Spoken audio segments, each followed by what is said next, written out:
헤르만 헤세, 데미안. 안녕하세요. 바쁜 일상 속에서 잠시 멈춰서서 생각할 시간을 선물하는 채널, 어느 철학자의 책갈피입니다. 오늘은 많은 분들이 인생 책으로 꼽는 책, 바로 헤르만 헤세의 데미안을 들고 왔습니다.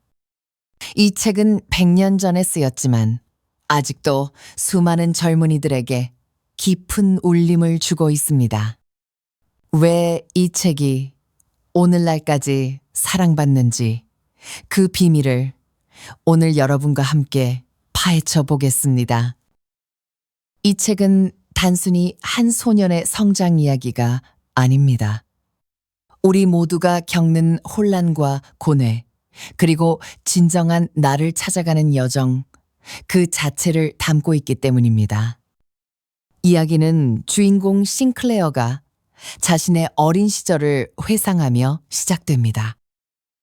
그의 세상은 밝은 세계와 어두운 세계로 나뉘어 있었죠.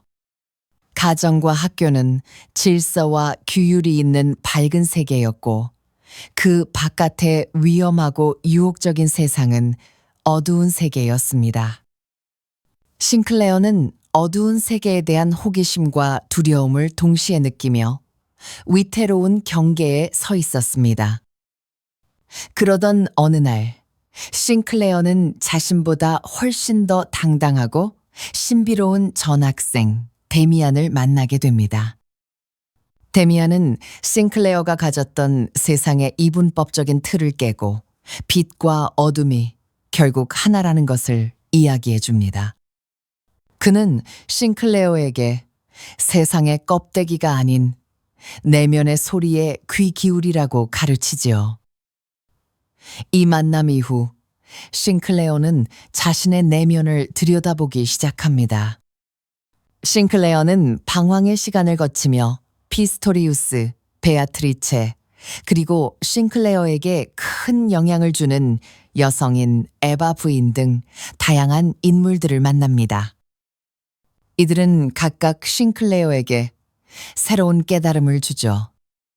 하지만 그 모든 여정의 끝에서 싱클레어는 결국 데미안의 가르침대로 모든 답이 자기 자신 안에 있음을 깨닫게 됩니다.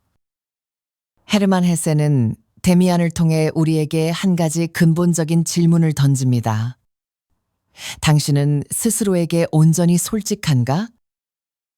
이 책은 알을 깨고 나와야 한다는 유명한 구절처럼 세상의 틀에 갇힌 채 살아가는 우리에게 경종을 울립니다. 사회가 정한 바른 길을 따르고 타인의 시선에 맞추려 애쓰는 삶은 결코 온전한 삶이 아니라고 말이죠.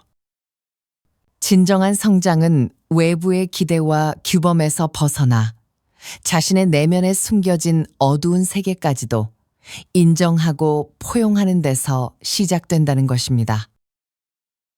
싱클레어가 여러 방황 끝에 결국 자기 자신과 마주했듯 헤세는 우리에게 사회의 잣대가 아닌 우리 내면의 목소리에 귀를 기울여야 한다고 이야기합니다.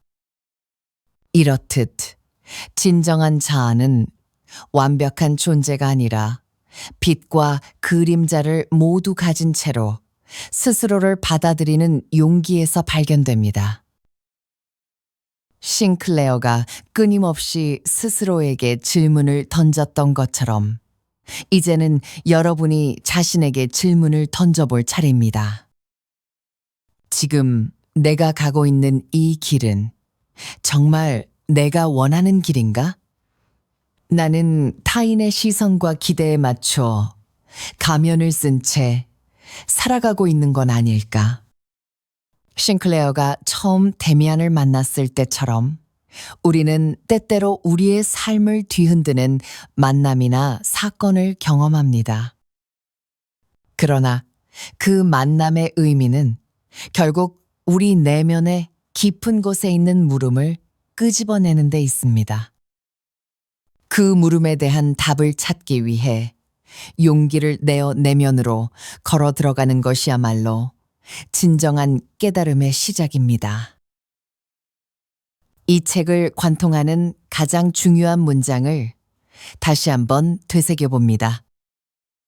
새는 알을 깨고 나온다. 알은 곧 세계다. 태어나려는 자는 하나의 세계를 깨뜨려야 한다. 이 문장은 우리에게 진정한 성장은 편안한 알 속을 벗어나 익숙한 세계를 깨부수는 고통스러운 과정 속에서만 이루어진다는 것을 일깨워 줍니다.